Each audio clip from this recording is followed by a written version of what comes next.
issued by the Napolcom Central Office, we are mandated to conduct a pre-charge investigation relative to the pronouncement of the former president on the 19 PNP personnel allegedly involved in illegal drugs. During the time I was the acting chief of the Technical Service Division, and I was tasked to oversee the pre-charge investigation. I was not the one to conduct investigation. I was the one who oversee. And the only thing that we wanted to determine is only probable cause, so that we'll be able to recommend for summary dismissal proceedings, Your Honor. So, did you establish probable cause? Based on the findings of the investigator, Your Honor, they found probable cause and recommend for the summary dismissal. No, and what is the probable cause? Because seeing, if not all, most of the cases or most of the bases for dismissal are a mere comparative operations. Yes, Well, in fact, ito pa po, is General former RD Diaz present? RD, please. Have a seat.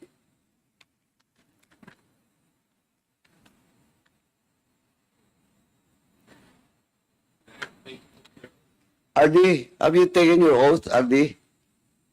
Jen?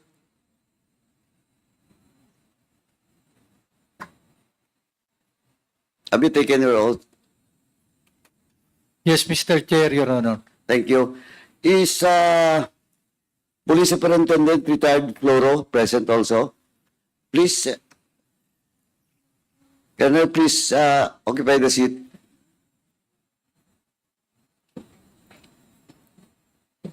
Anyway, gusto ko lang balikan po. Kasi, Mr. Arastiki, when the Civil Service Commission submitted to this committee and to this representation all the cases that you have recommended for dismissal, almost the same yung reason. But in fact, hindi ko makita. Lahat doon comparative lang. Comparative. What I mean comparative? Formerly, for example, a certain police official, specifically Major Maymay, who is assigned in, I think, in Banate. Tama po ba? Tama? Police Chief Inspector Major Vicente po, sir. Major Vicente. Yung case niya, nakalagay pa doon yung figures na nung time niya ituloy yung drug operation. Pag-assume ni President Duterte, ganito na karaming operation in that town. Napolcom, I will ask Napolcom, is that a basis? Kaya nga sabi ko dito kanina, in my preliminary statement, dito po, kahit na ano pang denial ng former police officials, ng former administration, yung quota system will reflect on all these cases. Yung kay Vicente, ang case niya, binasa ko, nung time niya, magkano ba yan? Yung operation mo, 12? 21. 21. Police Operation Against Illegal Drugs, sir. Then, yung pumalit sa iyo, A total of 21 police operations, sir. hindi, yung pumalit sa iyo, 21, sir. yung sa iyo, 12, sir. 12. Pero yung sinundan mo, Prior to my assumption there are no... 0. Yes, sir. Oh. Please, Napolcom. Mr. Chair, good evening po. Of course, I'm not competent to discuss the rationale of the then commissioners, no? But Mr. Chair, I believe that dahil nga po meron na tayong mga reversals from CSC stating that hindi naman talaga nakapag-adduce ng substantial evidence. So perhaps dahil po sa pronouncement, yun talaga yung ginamit nung then set of commissioners or the summary hearing officers para po mag-pin down ng office ng po mga respondents natin.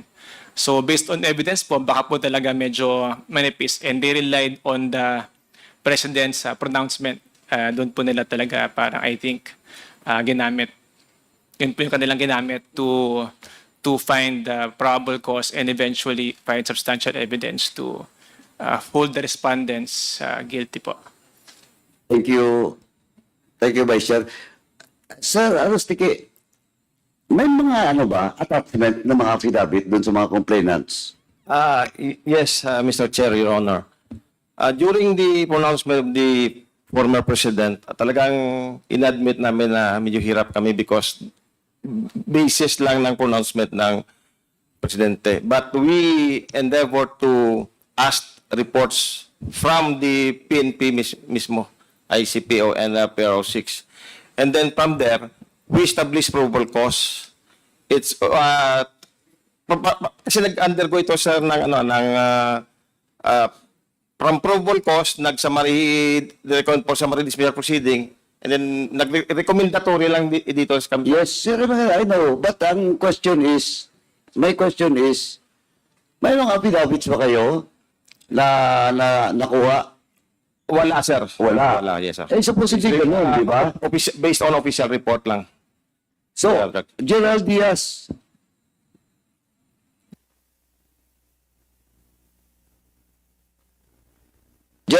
your name was also mentioned, di ba? Sorry po, Mr. Chair, hindi ko po narinig dahil... Okay lang po. Pakiulit. Your name was also mentioned during the announcement of the President last August 7, 2016, di ba?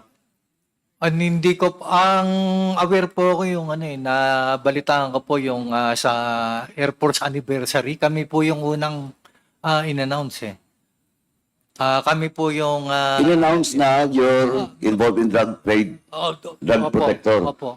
And Colonel Floro, your name was also mentioned. Tama? Yes, sir. Actually, my name, sir, was mentioned as Police Superintendent Floro, open close parentheses, retired. And I was from Antique, private Antique. So retired ka talaga when your name was announced. Yes, sir. Retired ka na? Yes, sir. Oh, kita mo? Anyway, may patay na, may retired na, mali-mali yung mga pangalan, yung ranks, etc., etc. Now, Sir Gerald Diaz, kasi your name was also mentioned. Did the Polcom file a case against you? Yes po, Your Honor, Mr. Chair. Pinalam po ako ng Napolcom. So, Ng administrative case po. tapos, Dinismiss po nila ako. dismiss yung case mo. Hindi po, dinismiss po nila ako. So, na-dismiss ka? Opo. Nung, So, hindi ka nakapag-retire? nakapag-retire na po ako. Bago lumabas ang dismissal? Opo. Tapos, yun po, nag-file po kami ng appeal. Naka-appeal po yung aking dismissal po.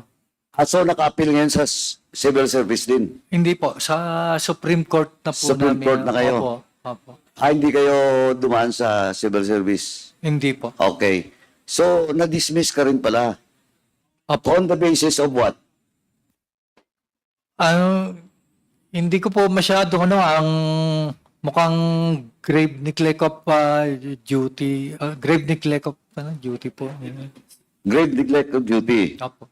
O, dismissal talaga yon. Pero ang question, anong basis nila to charge you against grave neglect of duty?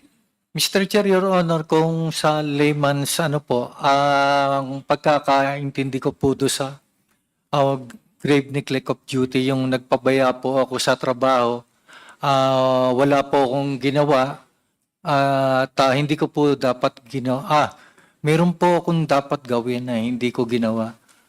Yun po yung kanilang ginamit po na basihan na on record po mapapatunayan na hindi po totoo po lahat. Kasama ko po rito lahat itong mga That's correct. tawag Correct, Jen. 386. Because when in fact, yung tatak na Siyabulay City, ang Iloilo, hindi po totoo yun. Kasi on record po, kahit dun sa PDEA, malinaw ang record. Prior to the assumption of Duterte, magandang record sa Iloilo. Of course, nandun si Udikta. But ang sinasabi po ng mga operations, lahat-lahat po, pati ang record sa Iloilo, is not true.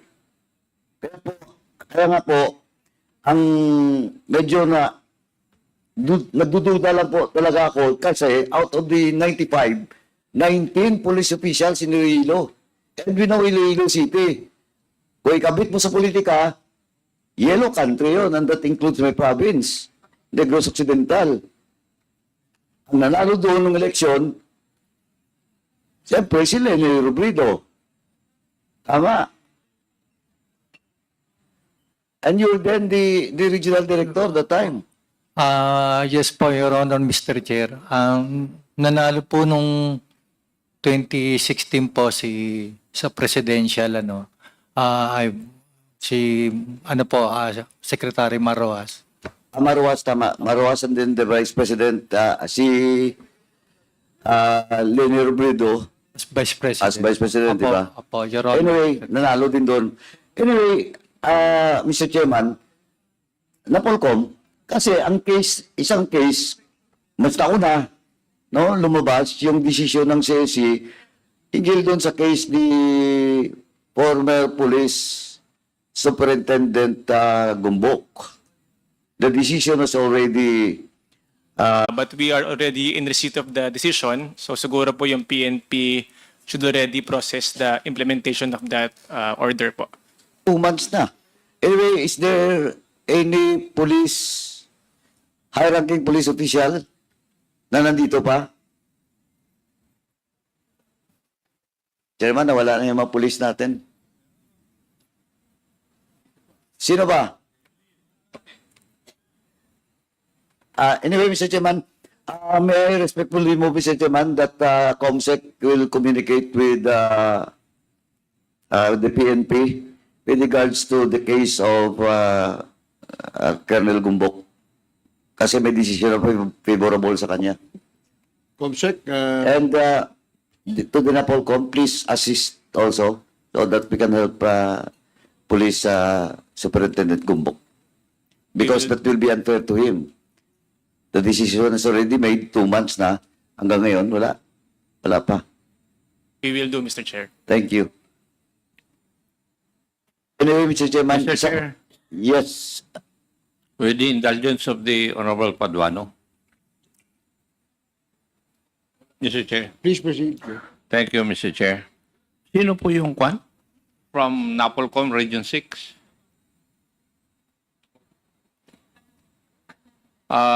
Dalawa yung taas ng kamay. Pero wala yung investigador. Ako, Your Honor, Mr. Chair, yung nag-oversee ng pre-charge investigators in my capacity as the acting chief of the Technical Service Division during the time, Your Honor. Thank you.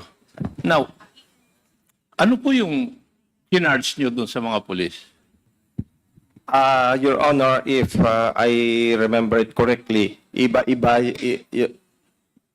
Your Honor. Merong incompetence, merong grave neglect of duty, depende sa counter nila. Alam naman po natin, nakaramihan dun sa kaso, laban sa pulis, may reklamo. Tama? O may nagre-reklamo? Yes, Your Honor. Meron po bang private complainant dito? In this particular, Your Honor, in that particular case, Your Honor, wala. Pero we conducted a motu proprio investigation, Your Honor. Why? What is the basic reason why you conducted a motu proprio investigation when there was no private complainant? Yes, Your Was Honor. there an official report from Camp Crame? Based on the pronouncement of the former President, Your Honor. Bakit taga-Camp Crame ba si President? Yes, Your Honor. Yung statement Judge, on August 7 sa Camp Panacan, Davao City, Ano po yung Alleging- statement which became the basis of you to conduct an investigation against these police officers? yung after the former President pronounced that several police were allegedly involved in illegal drugs, noong August 18, nag-issue ng memorandum yung NAPOLCOM Central Office for the NAPOLCOM Region 6 to conduct pre-charge investigation relative to the PNP personnel na pinonounce ni former President non-assigned sa Region 6, Your Honor. Kasi yun ang tanong ko na isa. What is common among these police officers except for the fact that they are police officers? The other commonality is that they are all from Iloilo or assigned sa Iloilo. Hindi ba tama? Tama, Your Honor. Tama. At kayong mga investigador, hindi nyo man lang tignan ito.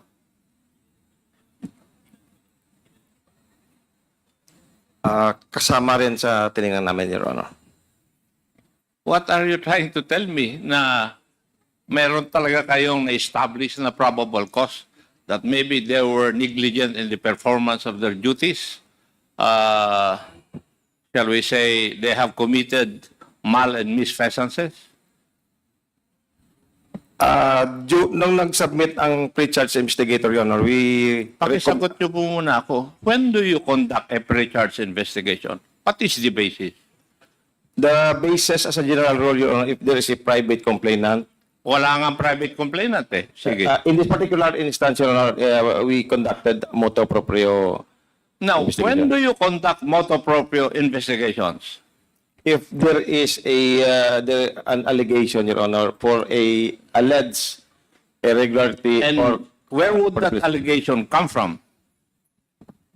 in this particular instance, Your Honor, it came from the former president, Your Honor. Just because na-announce yung pangalan nila na nandun po sa listahan. Yes, Your Honor, and based on the memo issued by the NAPOLCOM Central Office, Your Honor. And therefore, you are suggesting to this committee that the complainant was the former president of the Republic of the Philippines. Kasi sabi mo, nanggaling doon sa statement niya. Ang complainant in this particular instance, Your Honor, is the NAPOLCOM R6 as the nominal complainant, Your Honor. I agree that there's a nominal complainant, but the basis of your conducting motu proprio is the statement of the president as you have stated in Davao. Yes, Your Honor. Oh, sino ngayon ang complainant? Di yung presidente. Kasi siya nagbigay ng statement na sila nandun sa listahan. Are you a lawyer? No. Hindi ba? Sabi mo sa akin. Yung pronouncement ni former President, Your Honor, we wanted to substantiate nung sinabi niya na there are 19 PNP personnel allegedly involved in illegal drug trades as to... I agree. And that served as your basis to investigate, right? Your Honor. Oh, sino ang reklamo? Hindi ba yung nag-allege siya ang nagre-reklamo? Under the law? Do you know that? Yes, Your Honor. Yes. So, ano ngayon ang laban ng 19 police officers kung ang nagre-reklamo mismo ay Presidente ng Republic of the Philippines?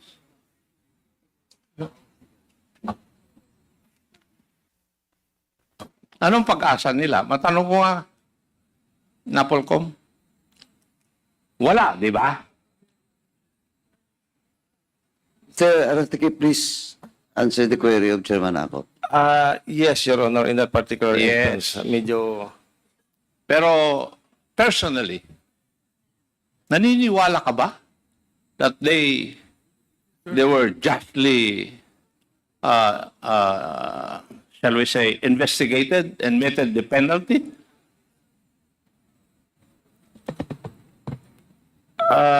Sa akin, Your Honor, I have just Ang tanong conducted ko, pre-charge personally. investigator.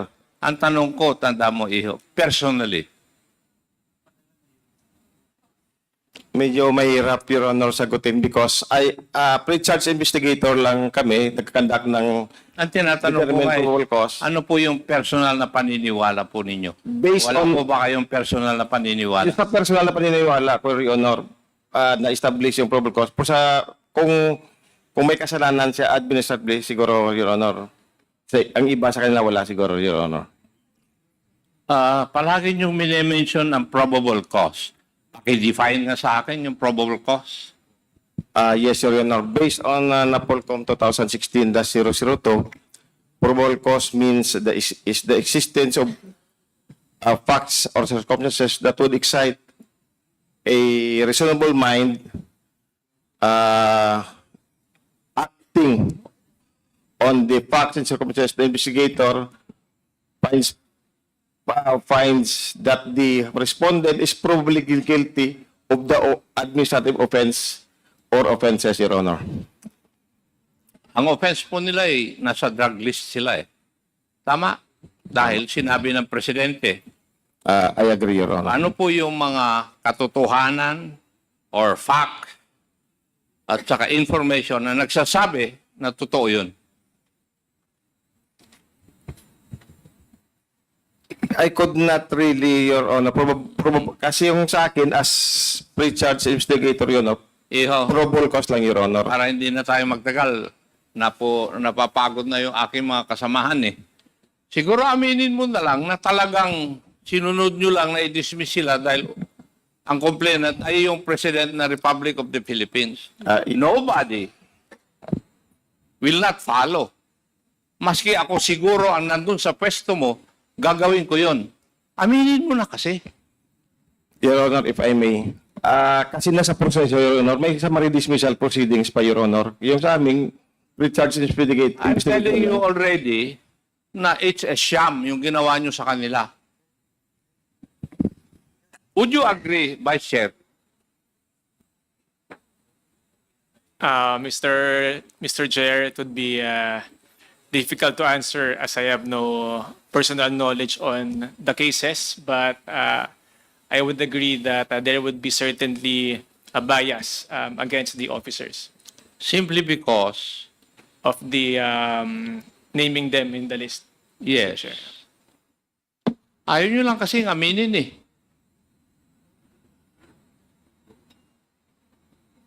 Kasi, hindi ko alam kung takot ka pa rin kayo. Kagaya ni Gerald Villanueva. Di ba? Ayaw niyong aminin. Nagtataka ako. Thank you, Mr. Chair. Mr. Chairman. Mr. Chair. Mr. Chair. Yes, Congressman Abante. Ano po yung pangalan nyo? Kayo po yung investigador? Ano po yung pangalan nyo? Ako, sir, si Napoleon Arostiki Jr. Okay. sir. Napakalinaw po ng tanong ni Congressman Acop eh. Nag-iisip ka pa ng sasagot mo eh. Di ba? Yes, Sir Honor. Oh, nag-iisip ka pa. Na alam mo naman na mali ang ginawa ninyo. The thing is this, ha? Ilan ng 19 to?